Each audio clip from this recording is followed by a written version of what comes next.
ပင်ချူရတခါပြန်နေဖို့ဘယ်လောကီလူပညာမတန်းနိုင်စွမ်းသာလောကဓမ္မတာဝေဖေရဲ့မြတ်ကျေးဇူးတွေဝေမေရဲ့မြတ်ကျေးဇူးတွေစလုံးမကုန်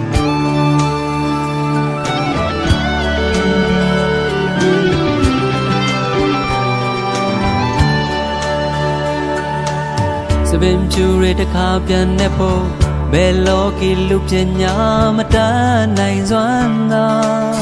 လောကဓမ္မတာဝေဖေရဲ့မြတ်ကျေးဇူးတွေ